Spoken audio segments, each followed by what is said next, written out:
그래서 여러분들 진짜로 제가 가격 분석 전문가입니다. 여러분들한테 공포감을 조장해드리고자 이렇게 하는 거 아니에요. 올해 아니면 여러분들 전월세로만 변전문등하면서 살게 될 수도 있습니다.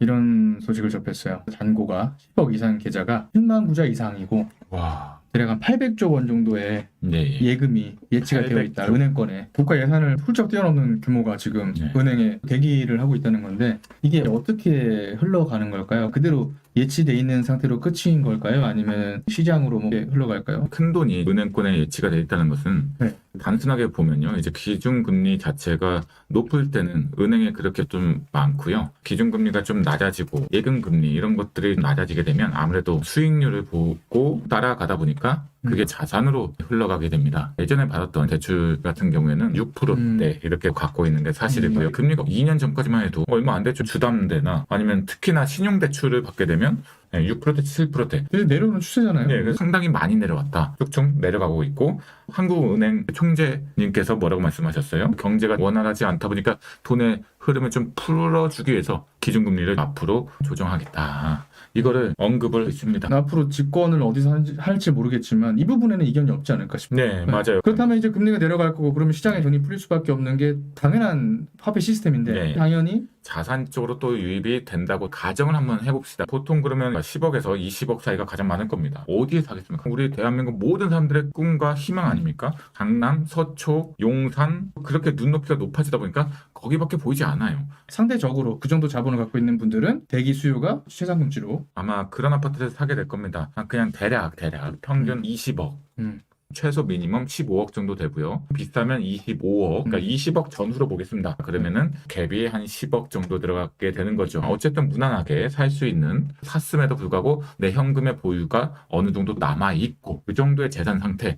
그러면 강남권, 그래서 3월 달에 무슨 이슈가 있었습니까? 토어제가 풀렸었죠. 잠깐 그걸 기반으로 강남권은 다 쓸어 담고 돈 있는 분들, 그러니까 10억대 있는 분들이 다 쓸어 담으면서 그 주변 여파까지 최상급지 바로 근처에 있는 상급지들까지도 다 영향을 받았다는 겁니다. 확인해보죠. 한번 보도록 하겠습니다. 뭐 사실 매일 쳐다보지 않으시는 분들은 네. 21년 전고점을 돌파하지 않았는지 맞아요. 모르시는 분들도 있어요. 정상입니다. 여러분도 한번 보세요. 성동구, 강남, 강동. 완전 핵심. 여기는 다 재건축 아파트죠. 그래서 엄청 오래됐음에도 불구하고 엄청난 가격대. 세 자리가 떴네요.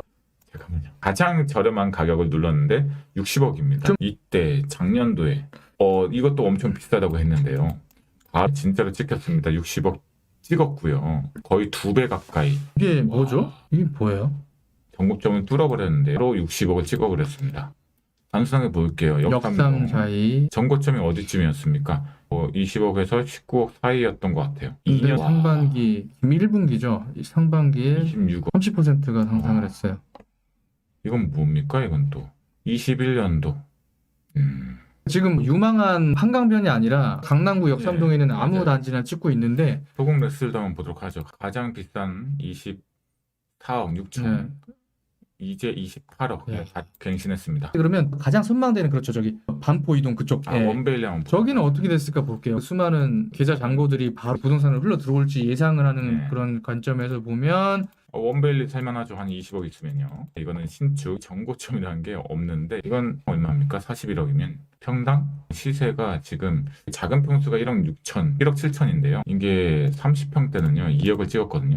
평당가가요? 네. 오히려 대형 평수가 더 선호되는. 네. 60억, 66억 이거는 가장 로얄동 로얄층인 것 같습니다. 근데 뭐 층수가 이렇게 뭐 높지는 않은데 왜 이렇게 비싸게 팔렸죠, 저건? 어떤 의미가 되는지 이제 강남 4구 먼저 출발하면 그 다음 후발주자는 그 다음 차상급지, 그 다음에 수도권 이제 평당가대로 출발 시점이 달랐었던 걸로 제가 배웠는데 21년도 전 사이클에 그렇게 폭등력을 가졌던 진짜 그때 무시무시했죠. 무서울 정도로 올랐던 그때 시점보다 더 가파르게. 이제 확인했어요.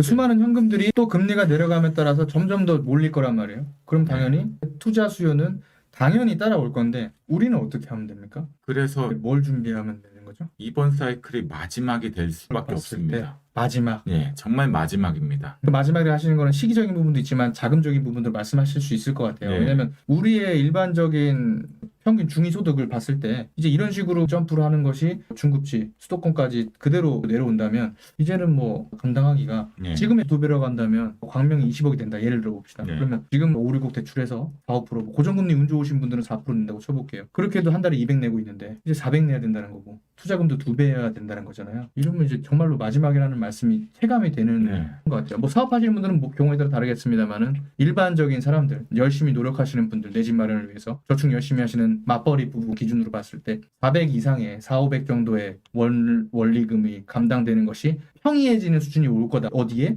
경기도 지역에. 그런 말씀으로 제가 혼자 해석을 해봤어요. 정확한가요? 예, 맞습니다. 그럼 마지막에는 쉽게 정리해서 말씀드리면요. 지금 최상급지 신축 평당가 6천만 원 이상이 가파르게 올랐습니다. 이게 그냥 최상급지 그렇게 올라가고 끝이냐? 아닙니다. 이제부터 시작이에요. 그게 이제 순차적으로 위에서부터 단계별로 내려오다 보니까 이젠 하반기에 어디가 움직일 것이냐? 올해 하반기 내지 내년 상반기에 이제 그 밑에 있는 5천만 원대 입지가 이제 올라가게 되고요. 그래서 우리가 이번 사이클을 놓치게 되면 상대적으로 내가 원하지 않았던 그런 아파트를 살 수밖에 없다는 거예요. 인천밖에 생각이 안 나는데요. 출퇴근을 하려고 한다고 치면 네. 빌라는 뭐 여지가 남아 있겠습니다만은 우리가 선호하는 아파트에 대한 맞아요. 선택지는 이제 27년이 지나면 인천의 일부 지역 빼고는 접근 자체가 불가능한 현상이 올 것이 지금 예고가 돼 있다는 거죠. 추측이 아니라 강남권의 가격의 상승폭을 보아하니 들어가는 투자금과 갭이 이렇게 벌어져 있는 것이고 그 여파가 일정한 비율대로 내려온다고 치면 더 이상 선택지가 우리의 일반적인 중위소득으로는 연봉 7, 8천으로는 월 4, 500의 원리금은 감당하는 것이 사실 좀 그래서 여러분들 진짜로 제가 가격 분석 전문가입니다. 여러분들한테 공포감을 조장해드리고자 이렇게 하는 거 아니에요. 지금 올해 내년 매수하기 적기 황금기라고 볼 수가 있어요. 특히나 올해 아니면 여러분들 기회가 점점 멀어지고요. 만약에 올해 내년도에 못 샀다 하면은 자꾸 외곽으로 빠지게 될 겁니다. 아니면 매매하지 못하고 전월세로만 전전긍긍하면서 살게 될 수도 있습니다. 오히려 지방 분들은 실제 거주하고 있는 분들이 매수해서 약 한 70% 전후가 되거든요. 굉장히 높습니다. 자가 비율이요. 네, 그 비율 자체가. 그만큼 그쪽에 이제 직장을 두면서 한 3억 전후 아파트 괜찮잖아요. 신축 4억. 굉장히 좋습니다. 근데 이제 모든 분들이 뭐 지방에 정착할 만한 직장을 가지시기가 쉽지가 않기 때문에 이렇게 사각지대가 계속 반복되는 건데 그나마 연끌을 해서 수도권이라도 이렇게 진입할 수 있었는데 그것이 맞습니다. 이제는 되는 것이 확정된 거고 그 시점에 대해서 지금 논하고 계신 거거든요. 27년도에도 이제 웬만한 중위권 서울 수도권의 모든 웬만한 중위권 지역들이 다 올라가게 되니까 그 전에 늦어도 16년도까지 중위권 지역들은요 아직 전고점을 돌파를 못했습니다. 그렇기 때문에 기회가 있어요. 왜? 차차 100% 전고점을 돌파하게 될 겁니다. 경제가 안 좋아서 지금 돌파할 수가 없다고요?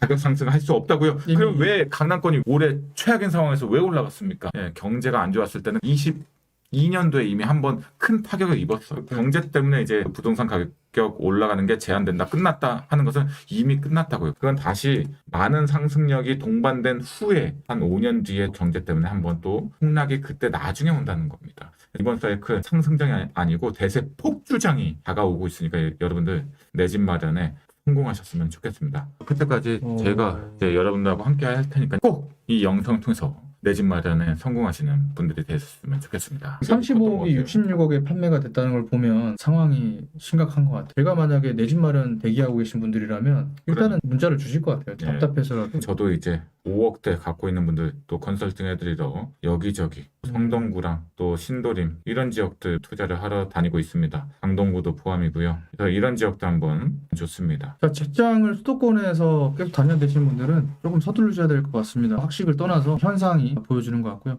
오늘 이 말씀을 잘 귀담아 들으셔서 인생에 있어서의 큰 전환점을 긍정적으로 맞이하실 수 있는 분들이 많아지셨으면 좋겠다는 마음이고요. 내 집 마련 그날까지 나온이 함께 하겠습니다. 감사합니다. 감사합니다.